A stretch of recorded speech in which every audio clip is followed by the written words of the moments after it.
अध्याय 8 कर्मयोग का आदर्श। वेदांत का सबसे उदात्त तत्व यह है कि हम एक ही लक्ष्य पर भिन्न भिन्न मार्गों से पहुंच सकते हैं। मैंने इन्हें साधारणतया 4 मार्गों में विभाजित किया है और ये हैं कर्म मार्ग, भक्ति मार्ग, योग मार्ग और ज्ञान मार्ग। परंतु साथ ही तुम्हें यह भी स्मरण रखना चाहिए कि ये बिल्कुल अलग अलग विभाग नहीं हैं। प्रत्येक एक दूसरे के अंतर्गत है, किंतु प्राधान्य के अनुसार ही ये विभाग किए गए हैं। ऐसी बात नहीं कि तुम्हें कोई ऐसा व्यक्ति मिले जिसमें कर्म करने के अतिरिक्त दूसरी कोई शक्ति न हो, अथवा जिसमें केवल भक्ति या केवल ज्ञान के अतिरिक्त और कुछ न हो। ये विभाग केवल मनुष्य की प्रधान प्रवृत्ति अथवा गुण प्राधान्य के अनुसार किए गए हैं। हमने देखा है कि अंत में ये सब मार्ग एक ही लक्ष्य में जाकर एक हो जाते हैं। सारे धर्म और सारी साधन प्रणाली हमें उसी एक चरम लक्ष्य की ओर ले जा रही है। वह चरम लक्ष्य क्या है, यह बताने का यत्न मैं पहले ही कर चुका हूं।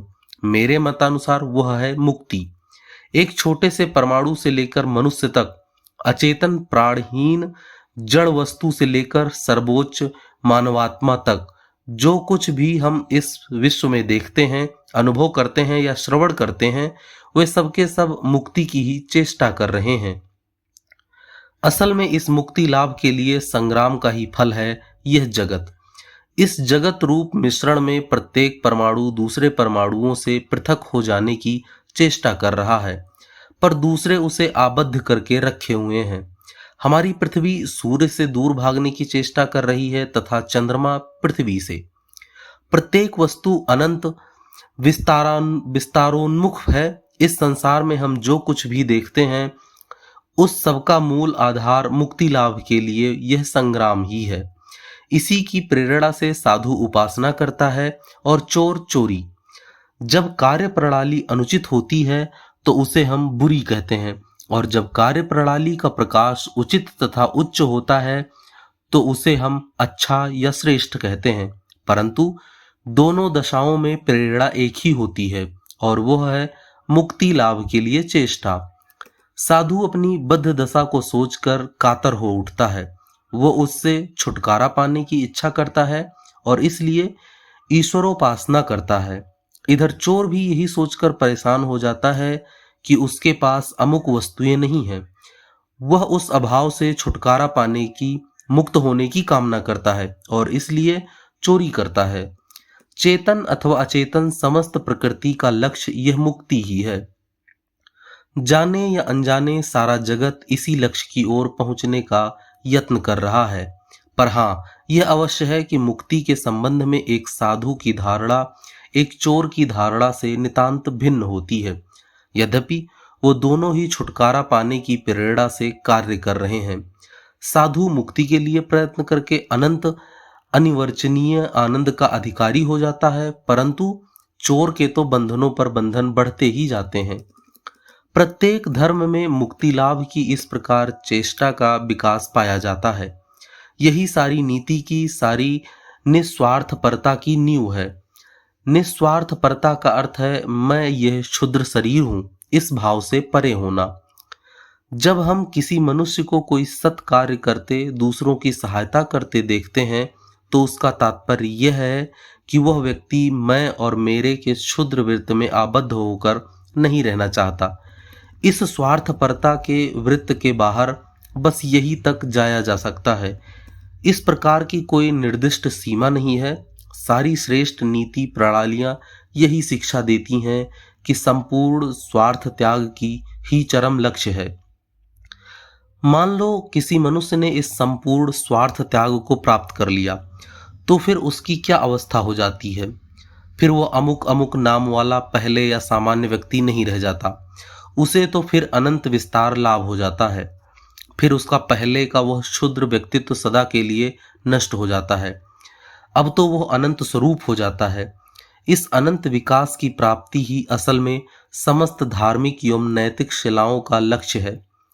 व्यक्तित्ववादी जब इस तत्व को दार्शनिक रूप में रखा हुआ देखता है तो वह सिहर उठता है, परंतु साथ ही जब वह स्वयं नीति का प्रचार करता है तो आखिर वह क्या करता है। वह भी इस तत्व का ही प्रचार करता है। वह भी मनुष्य की निस्वार्थपरता की कोई सीमा निर्दिष्ट नहीं करता। मान लो इस व्यक्तित्ववाद के अनुसार एक मनुष्य संपूर्ण रूप से अनासक्त हो गया, तो हम उसमें तथा अन्य संप्रदायों के पूर्ण सिद्ध व्यक्तियों में क्या भेद पाते हैं? वह तो विश्व के साथ एकरूप हो गया है, और इस प्रकार एकरूप हो जाना ही तो सभी मनुष्यों का लक्ष्य है। केवल बेचारे व्यक्तित्ववादी में इतना साहस नहीं कि वह अपनी युक्तियों का यथार्थ सिद्धांत पर पहुंचने तक अनुसरण कर सके। निस्वार्थ कर्म द्वारा मानव जीवन की चरमावस्था, इस मुक्ति का लाभ प्राप्त कर लेना ही कर्म योग है। अतएव हमारा प्रत्येक स्वार्थपूर्ण कार्य हमारे अपने इस लक्ष्य की ओर पहुंचने में बाधक होता है, तथा प्रत्येक निस्वार्थ कर्म हमें उस चरम अवस्था की ओर आगे बढ़ाता है। इसीलिए नीति संगत और नीति विरुद्ध की यही एकमात्र व्याख्या हो सकती है कि जो स्वार्थपर है वह नीति विरुद्ध है, और जो निस्वार्थपर है वही नीति संगत है। परंतु यदि हम कुछ विशिष्ट कर्तव्यों की मीमांसा करें तो इसने सरल और सीधी व्याख्या दे देने से काम न चलेगा। जैसा मैं पहले ही कह चुका हूं कि विभिन्न परिस्थितियों में कर्तव्य भिन्न भिन्न हो जाते हैं। जो एक कार्य अवस्था में निस्वार्थ होता है, हो सकता है वही किसी दूसरी अवस्था में बिल्कुल स्वार्थपर हो जाए। अतः कर्तव्य की हम केवल एक साधारण व्याख्या ही कर सकते हैं, परंतु कार्य विशेषों की कर्तव्यता पूर्णतया देश काल पात्र पर ही निर्भर रहेगी। एक देश में एक प्रकार का आचरण नीति संगत माना जाता है, परंतु संभव है वही किसी दूसरे देश में अत्यंत नीति विरुद्ध माना जाए, क्योंकि भिन्न भिन्न देशों में भिन्न भिन्न परिस्थितियां होती हैं। समस्त प्रकृति का अंतिम ध्येय मुक्ति है, और यह मुक्ति केवल पूर्ण निस्वार्थता द्वारा ही प्राप्त की जा सकती है। प्रत्येक स्वार्थ शून्य कार्य, प्रत्येक निस्वार्थ विचार, प्रत्येक निस्वार्थ वाक्य हमें इसी ध्येय की ओर ले जाता है, और इसीलिए हम उसे नीति संगत कहते हैं। तुम देखोगे कि यह व्याख्यान प्रत्येक धर्म एवं प्रत्येक नीति प्रणाली में लागू होती है। नीतित्व के मूल के संबंध में भिन्न भिन्न देशों में भिन्न भिन्न धारणाएं हो सकती हैं। कुछ दर्शनों में नीति तत्व का मूल संबंध परम पुरुष परमात्मा में लगाते हैं। यदि तुम उन संप्रदायों के किसी व्यक्ति से पूछो कि हमें अमुक कार्य क्यों करना चाहिए अथवा अमुक क्यों नहीं, तो वह उत्तर देगा कि ईश्वर की ऐसी ही आज्ञा है। उनके नीति तत्व का मूल चाहे जो हो, पर उसका सार असल में यही है कि वयम की चिंता न करो, अहम का त्याग करो। परंतु फिर भी नीति तत्व के संबंध में इस प्रकार की उच्च धारणा रहने पर भी अनेक व्यक्ति अपने इस क्षुद्र व्यक्तित्व के त्याग करने की कल्पना से सिहर उठते हैं। जो मनुष्य अपने इस क्षुद्र व्यक्तित्व से जकड़ा रहना चाहता है, उससे हम पूछें, अच्छा जरा ऐसे व्यक्ति की ओर तो देखो जो नितांत निस्वार्थ हो गया है, जिसकी अपने स्वयं के लिए कोई चिंता नहीं है, जो अपने लिए कोई भी कार्य नहीं करता, जो अपने लिए एक शब्द भी नहीं कहता, और फिर बताओ कि उसका निजत्व कहाँ है। जब तक वह अपने स्वयं के लिए विचार करता है, कोई कार्य करता है या कुछ कहता है, तभी तक उसे अपने निजत्व का बोध रहता है। परंतु यदि उसे केवल दूसरों के संबंध में ध्यान है, जगत के संबंध में ही ध्यान है, तो फिर उसका निजत्व भला कहाँ रहा? उसका तो सदा के लिए लोप हो चुका है। अतएव कर्मयोग निस्वार्थपरता और सत्कर्म द्वारा मुक्ति लाभ करने की एक विशिष्ट प्रणाली है। कर्मयोगी को किसी भी प्रकार के धर्म मत का अवलंबन करने की आवश्यकता नहीं। वह ईश्वर में भी चाहे विश्वास करे अथवा न करे, आत्मा के संबंध में भी अनुसंधान करे या न करे, किसी प्रकार का दार्शनिक विचार भी करे अथवा न करे, इससे कुछ बनता बिगड़ता नहीं। उसके सम्मुख उसका बस अपना निस्वार्थपरता लाभ रूप एक विशिष्ट ध्येय रहता है, और अपने प्रयत्न द्वारा ही उसे उसकी प्राप्ति कर लेनी पड़ती है। उसके जीवन का प्रत्येक क्षण ही मानो प्रत्यक्ष अनुभव होना चाहिए, क्योंकि उसे तो अपनी समस्या का समाधान किसी भी प्रकार के मतामत की सहायता न लेकर केवल कर्म द्वारा ही करना होता है, जबकि ज्ञानी उसी समस्या का समाधान अपने ज्ञान और आंतरिक प्रेरणा द्वारा तथा भक्त अपनी भक्ति द्वारा करता है। अब दूसरा प्रश्न आता है, यह कर्म क्या है? संसार के प्रति उपकार करने का क्या अर्थ है? क्या हम सचमुच संसार का कोई उपकार कर सकते हैं? उपकार का अर्थ यदि पूर्ण उपकार लिया जाए तो उत्तर है नहीं, परंतु सापेक्ष दृष्टि से हाँ। संसार के प्रति ऐसा कोई उपकार नहीं किया जा सकता जो चिरस्थायी हो। यदि कोई कभी संभव होता तो यह संसार इस रूप में कभी न रहता जैसा उसे हम आज देख रहे हैं।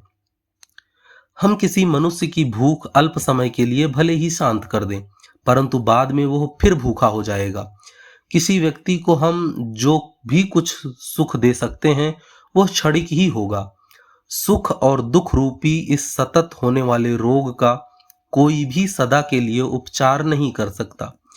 इस सतत गतिमान सुख दुख रूपी चक्र को कोई भी चिरकाल के लिए रोक नहीं सकता। क्या संसार को हम कोई चिरंतन सुख दे सकते हैं? नहीं, यह कभी संभव नहीं हो सकता। समुद्र के जल में बिना किसी एक जगह गर्त पैदा किए हम एक भी लहर नहीं उठा सकते। इस संसार में सारी शक्तियों की समष्टि सदैव समान रहती है, यह न तो कम हो सकती है न अधिक। उदाहरण के लिए हम मानव जाति का इतिहास ही ले लें। जैसा कि हमें आज ज्ञात है, क्या हमें सदैव वही सुख दुख, वही हर्ष विषाद तथा अधिकार का वही तारतम्य पग पग पर नहीं दिखाई देता? क्या कुछ लोग अमीर तो कुछ गरीब, कुछ बड़े तो कुछ छोटे, कुछ स्वस्थ तो कुछ रोगी नहीं है? प्राचीन काल में मिस्र वासियों, ग्रीस वालों और रोमनों की जो अवस्था थी वही आज अमेरिका वालों की भी है। जहां तक हमें इस संसार के इतिहास से पता चलता है, यही दशा सदैव रही है। परंतु फिर भी हम देखते हैं कि सुख दुख की इस अनिवार्य भिन्नता के होते हुए भी साथ ही साथ उसे घटाने के प्रयत्न भी सदैव होते रहे हैं। इतिहास के प्रत्येक युग में ऐसे हजारों स्त्री पुरुष हुए हैं जिन्होंने दूसरों के लिए जीवन पथ को सुगम बनाने के लिए अविरत परिश्रम किया, पर वे कभी इसमें सफल न हो सके। हम तो केवल एक गेंद को एक जगह से दूसरी जगह फेंकने का खेल खेल सकते हैं।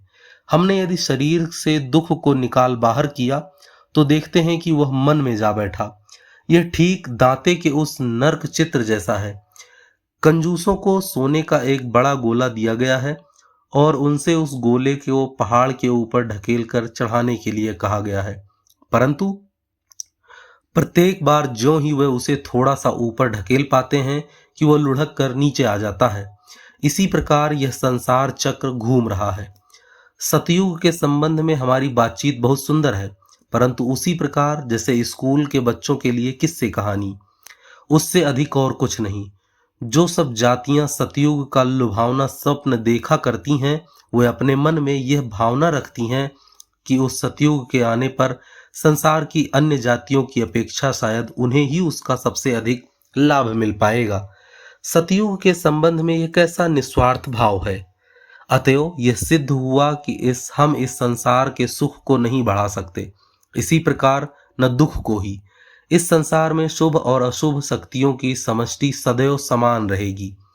हम उसे सिर्फ यहाँ से वहाँ और वहाँ से यहाँ ढकेलते रहते हैं, परंतु यह निश्चित है कि वह सदैव समान रहेगी, क्योंकि वैसा रहना ही उसका स्वभाव है।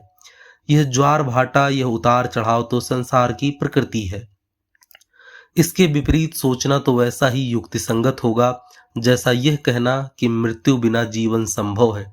ऐसा कहना निरी मूर्खता है, क्योंकि जीवन कहने से ही मृत्यु का बोध होता है और सुख कहने से दुख का। एक चिराग सतत जलता जा रहा है और यही तो उसका जीवन है। यदि तुम्हें जीवन की अभिलाषा हो तो उसके लिए तुम्हें प्रतिक्षण मरना होगा। जीवन और मृत्यु एक ही चीज के विभिन्न पहलू हैं, केवल अलग अलग दृष्टिकोणों से भिन्न भिन्न दिखाई मात्र देते हैं। वे एक ही तरंग के उत्थान और पतन हैं और दोनों को मिलाने से ही एक संपूर्ण वस्तु बनती है। एक व्यक्ति पतन को देखता है और निराशावादी बन जाता है, दूसरा उत्थान देखता है और आशावादी बन जाता है। बालक पाठशाला जाता है, माता पिता उसकी पूरी देखभाल करते हैं, तब उसे हर एक वस्तु सुखप्रद मालूम होती है। उसकी आवश्यकताएं बिल्कुल साधारण हुआ करती हैं। वह बड़ा आशावादी बन जाता है। पर एक वृद्ध को देखो जिसे संसार के अनेक अनुभव हो चुके हैं, वह अपेक्षाकृत शांत हो जाता है और उसकी गरिमा काफी ठंड पड़ जाती है। इसी प्रकार वे प्राचीन जातियां जिन्हें चहुं ओर अपने पूर्व गौरव के केवल ध्वंसावशेष ही दृष्टिगोचर होते हैं, स्वभावतः नूतन जातियों की अपेक्षा कम आशावादी होती हैं। भारतवर्ष में एक कहावत है, 1000 वर्ष तक शहर और फिर 1000 वर्ष तक जंगल। शहर का जंगल में तथा जंगल का शहर में इस प्रकार परिवर्तन सर्वत्र ही होता रहता है और लोग इस तस्वीर को जिस पहलू से देखते हैं उसी के अनुसार वे आशावादी या निराशावादी बन जाते हैं। इसके बाद अब हम साम्य भाव के संबंध में विचार करेंगे। उपर्युक्त सतयुग संबंधी धारणा से अनेक व्यक्तियों को कार्य करने की प्रेरणा मिली है। बहुत से धर्म इसका अपने धर्म के एक अंग के रूप में प्रचार किया करते हैं। उनकी धारणा है कि परमेश्वर इस जगत का शासन करने के लिए स्वयं आ रहे हैं और उनके आने पर फिर लोगों में किसी प्रकार का अवस्था भेद न रह जाएगा। जो लोग इस बात का प्रचार करते हैं वे अवश्य मतांध हैं, किंतु उनमें सचमुच बड़ी आंतरिकता होती है। ईसाई धर्म का प्रचार भी तो इसी मोह मतांधता द्वारा हुआ था और यही कारण है कि ग्रीक एवं रोमन गुलाम इसकी ओर इतने आकृष्ट हुए थे। उनका यह दृढ़ विश्वास हो गया था कि इस सतयुगी धर्म में गुलामी बिल्कुल न रह जाएगी, अन्न वस्त्र की भी बिल्कुल कमी न रहेगी और इसलिए वे हजारों की तादाद में ईसाई होने लगे। जिन ईसाइयों ने इस भाव का प्रथम प्रचार किया वे वास्तव में अज्ञानी मतांध व्यक्ति थे, परंतु उनका विश्वास निष्कपट था। आजकल के जमाने में इसी सतयुगी भावना ने साम्य, स्वाधीनता और भ्रातृ भाव का रूप धारण कर लिया है, पर यह भी एक मतांधता है। यथार्थ साम्य भाव न तो कभी संसार में हुआ है और न कभी होने की आशा है। यहाँ हम सब समान हो ही कैसे सकते हैं? इस प्रकार के असंभव साम्य भाव का फल तो मृत्यु ही होगा। जगत की उत्पत्ति तथा उसकी स्थिति का कारण क्या है? साम्य का अभाव केवल वैषम्य भाव। जगत की प्रारंभिक अवस्था में, प्रलयावस्था में ही संपूर्ण साम्य भाव हो सकता है। तब फिर इन सब निर्माणशील विभिन्न शक्तियों का उद्भव किस प्रकार होता है? विरोध, प्रतियोगिता एवं प्रतिद्वंदिता द्वारा ही। थोड़ी देर के लिए मान लो कि संसार के सब भौतिक परमाणु संपूर्ण साम्यावस्था में स्थित हो गए, तो फिर सृष्टि रहेगी कहाँ? वितान हमें सिखाता है कि यह असंभव है। स्थिर जल को हिला दो, तुम देखोगे कि प्रत्येक जल बिंदु फिर से स्थिर होने की चेष्टा करता है, एक दूसरे की ओर इसी हेतु दौड़ता है। इसी प्रकार यह जगत प्रपंच उत्पन्न हुआ और इसके अंतर्गत समस्त शक्तियां एवं समस्त पदार्थ अपने नष्ट साम्य भाव को पुनः प्राप्त करने के लिए चेष्टा कर रहे हैं। पुनः वैषम्यावस्था आती है और इसमें पुनः उस सृष्टि रूप मिश्रण की उत्पत्ति हो जाती है। वैषम्य ही सृष्टि की नींव है, परंतु साथ ही वह शक्तियां भी जो साम्य भाव स्थापित करने की चेष्टा करती हैं, सृष्टि के लिए उतनी ही आवश्यक हैं जितनी कि वे जो उस साम्य भाव को नष्ट करने का प्रयत्न करती हैं। संपूर्ण साम्य भाव अर्थात समस्त प्रतिद्वंदी शक्तियों का संपूर्ण सामंजस्य इस संसार में कभी नहीं हो सकता। तुम्हारी उस अवस्था को प्राप्त करने के पूर्व ही सारा संसार किसी भी प्रकार के जीवन के लिए सर्वथा अयोग्य बन जाएगा और वहां कोई भी प्राणी न रहेगा। अतएव हम देखते हैं कि सतयुग अथवा संपूर्ण साम्य भाव की ये धारणाएं इस संसार में केवल असंभव ही नहीं, वरन यदि हम उन्हें संपूर्ण रूप से कार्य रूप में परिणत करें तो हमें निश्चय ही प्रलय की ओर ले जाएंगी। वह क्या चीज है जो मनुष्य मनुष्य में भेद स्थापित करती है? वह है मस्तिष्क की भिन्नता। आजकल के समय में एक पागल के अतिरिक्त और कोई भी यह न कहेगा कि हम सब मस्तिष्क की समान शक्ति लेकर उत्पन्न हुए हैं। हम सब संसार में विभिन्न शक्तियां लेकर आते हैं। कोई बड़ा आदमी होकर आता है, कोई छोटा। इस जन्मगत विभिन्नता को अतिक्रमण करने का कोई मार्ग नहीं है। अमेरिकन इंडियन लोग इस देश में हजारों वर्ष रहे और तुम्हारे जो पूर्वज यहाँ आए उनकी संख्या बहुत कम थी, परंतु उन्हीं थोड़े से व्यक्तियों ने इस देश में क्या क्या परिवर्तन कर दिए हैं। यदि सभी लोग समान हों तो उन इंडियनों ने इस देश को उन्नत करके बड़े बड़े नगर आदि क्यों बना दिए हैं? क्यों वे चिरकाल तक जंगलों में शिकार करते हुए घूमते रहे? तुम्हारे पूर्वजों के साथ इस देश में एक दूसरे ही प्रकार की दिमागी शक्ति, एक दूसरे ही प्रकार की संस्कार समष्टि आ गई और उसके फलस्वरूप यह परिस्थिति उत्पन्न हो गई है। संपूर्ण साम्यभाव का अर्थ है मृत्यु। जब तक यह संसार बना रहेगा तब तक वैषम्य भाव रहेगा ही, और यह सतयुग अथवा साम्य भाव तभी आएगा जब कल्प का अंत हो जाएगा। उसके पहले पूर्ण साम्य भाव नहीं आ सकता। परंतु फिर भी साम्य भाव की यह धारणा हमारे लिए कार्य में प्रवृत्ति देने वाली एक प्रबल शक्ति है। जिस प्रकार सृष्टि के लिए वैषम्य उपयोगी है, उसी प्रकार उस वैषम्य को घटाने की चेष्टा भी नितांत आवश्यक है। जिस प्रकार वैषम्य न होने से सृष्टि नहीं रह सकती, उसी प्रकार मुक्ति एवं ईश्वर के पास लौट जाने की चेष्टा बिना भी सृष्टि नहीं रह सकती। कर्म करने के लिए मनुष्य का जो हेतु रहता है वह इन दो शक्तियों के तारतम्य से ही निश्चित होता है, और कर्म करने के ये भिन्न भिन्न उद्देश्य चिरकाल तक विद्यमान रहेंगे। कुछ बंधन की ओर ले जाएंगे और कुछ मुक्ति की ओर। संसार का यह चक्र के भीतर चक्र एक बड़ा भयानक यंत्र है। इसके भीतर हाथ पड़ा नहीं कि हम गए। हम सभी सोचते हैं कि अमुक कर्तव्य पूरा होते ही हमें छुट्टी मिल जाएगी, हम चैन की सांस लेंगे, पर उस कर्तव्य का मुश्किल से एक अंश भी समाप्त नहीं हो पाता। एक दूसरा कर्तव्य सिर पर आ खड़ा होता है। संसार का यह प्रचंड शक्तिशाली जटिल यंत्र हम सभी को खींचे ले जा रहा है। इससे बाहर निकलने को केवल दो ही उपाय हैं। एक तो यह कि उस यंत्र से नाता ही तोड़ लिया जाए, वह यंत्र चलता रहे, हम एक ओर खड़े रहें और अपनी समस्त वासनाओं का त्याग कर दें। यह कह देना तो बड़ा सरल है, परंतु इसे अमल में लाना असंभव सा है। मैं नहीं कह सकता कि 2 करोड़ आदमियों में से एक भी ऐसा कर सकेगा। दूसरा उपाय है, हम इस संसार क्षेत्र में उतर जाएं और कर्म का रहस्य जान लें। इसी को कर्मयोग कहते हैं। इस संचार यंत्र से दूर न भागो, वरन इसके अंदर ही खड़े होकर कर्म का रहस्य सीख लो। भीतर रहकर कौशल से कर्म करके बाहर निकल आना संभव है। इस यंत्र के भीतर से ही बाहर निकल आने का मार्ग है। हमने देखा कि कर्म क्या है। यह प्रकृति की नींव का एक अंश है और सदैव ही चलता रहता है।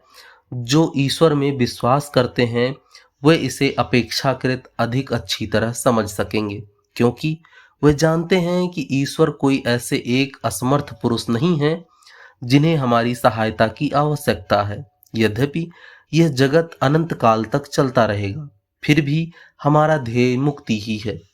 निस्वार्थता ही हमारा लक्ष्य है और कर्म योग के मतानुसार उस ध्येय की प्राप्ति कर्म द्वारा ही करनी होगी।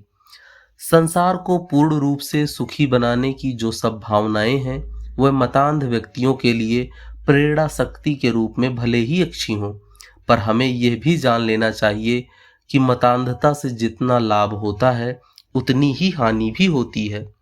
कर्मयोगी प्रश्न करते हैं कि तुम्हें कर्म करने के लिए मुक्ति को छोड़ अन्य कोई उद्देश्य क्यों होना चाहिए? सब प्रकार के सांसारिक उद्देश्य के अतीत हो जाओ। तुम्हें केवल कर्म करने का अधिकार है, कर्म फल में तुम्हारा कोई अधिकार नहीं। कर्मण्येवाधिकारस्तेषु मा फलेषु कदाचन। कर्म योगी कहते हैं कि मनुष्य अध्यवसाय द्वारा इस सत्य को जान सकता है और इसे कार्य रूप में परिणत कर सकता है। जब परोपकार करने की इच्छा उसके रोम रोम में भिद जाती है तो फिर उसे किसी बाहरी उद्देश्य की कोई आवश्यकता नहीं रह जाती। हम भलाई क्यों करें? इसलिए कि भलाई करना अच्छा है। कर्मयोगी का कथन है कि वो जो स्वर्ग प्राप्त करने की इच्छा से भी सत्कर्म करता है वो भी अपने को बंधन में डाल लेता है। किसी कार्य में यदि थोड़ी सी भी स्वार्थपरता रहे तो वो हमें मुक्त करने के बदले हमारे पैरों में और एक बेड़ी डाल देता है। अतः एकमात्र उपाय है समस्त कर्मफलों का त्याग कर अनासक्त हो जाना। यह जान लो कि न तो यह संसार हम हैं और न हम यह संसार, न हम यह शरीर हैं और न वास्तव में हम कोई कर्म ही करते हैं। हम हैं आत्मा। हम अनंत काल से विश्राम और शांति का आनंद भोग रहे हैं। हम क्यों किसी बंधन में पड़े? यह कह देना बड़ा सरल है कि हम पूर्ण रूप से अनासक्त रहें, परंतु ऐसा हो किस तरह? बिना किसी स्वार्थ के किया हुआ प्रत्येक सत्कार्य हमारे पैरों में और एक बेड़ी डालने के बदले पहले की ही एक बेड़ी तोड़ देता है। बिना किसी बदले की आशा से संसार में भेजा गया प्रत्येक शुभ विचार संचित होता जाएगा। वह हमारे पैरों में से एक बेड़ी को काट देगा और हमें अधिकाधिक पवित्र बनाता जाएगा, जब तक कि हम पवित्रतम मनुष्य के रूप में परिणत नहीं हो जाते।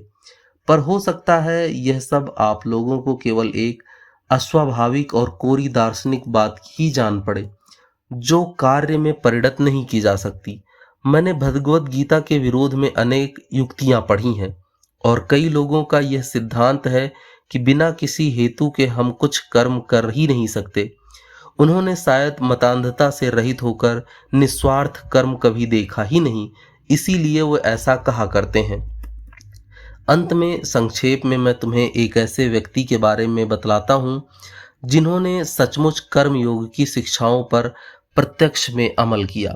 वे कर्मयोगी थे बुद्धदेव।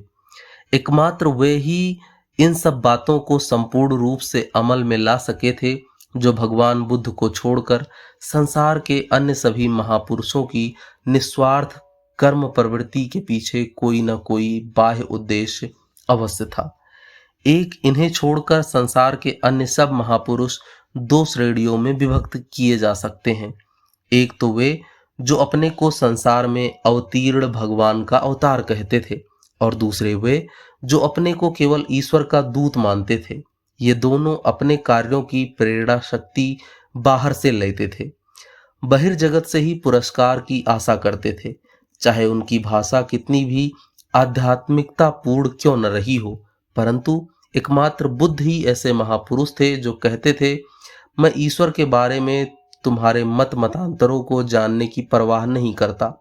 आत्मा के बारे में विभिन्न सूक्ष्म मतों पर बहस करने से क्या लाभ? भला करो और भले बनो, बस यही तुम्हें निर्वाण की ओर अथवा जो कुछ सत्य है उसकी ओर ले जाएगा। उनके कार्यों के पीछे व्यक्तिगत उद्देश्य का लवलेश भी न था। उनकी अपेक्षा अधिक कार्य भला किस व्यक्ति ने किया है?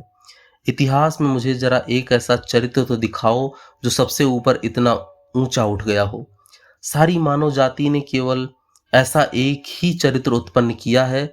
इतना उन्नत दर्शन, इतनी अद्भुत सहानुभूति, सर्वश्रेष्ठ दर्शन का प्रचार करते हुए भी इन महान दार्शनिक के हृदय में क्षुद्रतम प्राणी के प्रति भी गहरी सहानुभूति थी, और फिर भी वह स्वयं के लिए किसी प्रकार का दावा नहीं कर गए। वास्तव में वे ही आदर्श कर्मयोगी हैं। पूर्ण रूपेण हेतु शून्य होकर उन्हीं ने कर्म किया है, और मानव जाति का इतिहास यह दिखाता है कि सारे संसार में उनके सदृश श्रेष्ठ महात्मा और कोई पैदा नहीं हुआ। उनके साथ किसी की तुलना नहीं हो सकती। हृदय तथा मस्तिष्क के पूर्ण सामंजस्य भाव के वे सर्वश्रेष्ठ उदाहरण हैं। आत्मशक्ति का जितना विकास उनमें हुआ उतना और किसी में नहीं हुआ। संसार में वे ही सर्वप्रथम श्रेष्ठ सुधारक हैं। उन्हीं ने सर्वप्रथम साहस पूर्वक कहा था, केवल कुछ प्राचीन हस्तलिखित पोथियों में कोई बात लिखी है, इसीलिए उस पर विश्वास मत करो। उस बात को इसलिए भी न मान लो कि उस पर तुम्हारा जातीय विश्वास है अथवा बचपन से ही तुम्हें उस बात पर विश्वास कराया गया है, वरन तुम स्वयं उस पर विचार करो और विशेष रूप से विश्लेषण करने के बाद यदि देखो कि उससे तुम्हारा तथा दूसरों का भी कल्याण होगा, तभी उस पर विश्वास करो। उसी के अनुसार अपना जीवन बिताओ तथा दूसरों को भी उसी के अनुसार चलने में सहायता पहुंचाओ।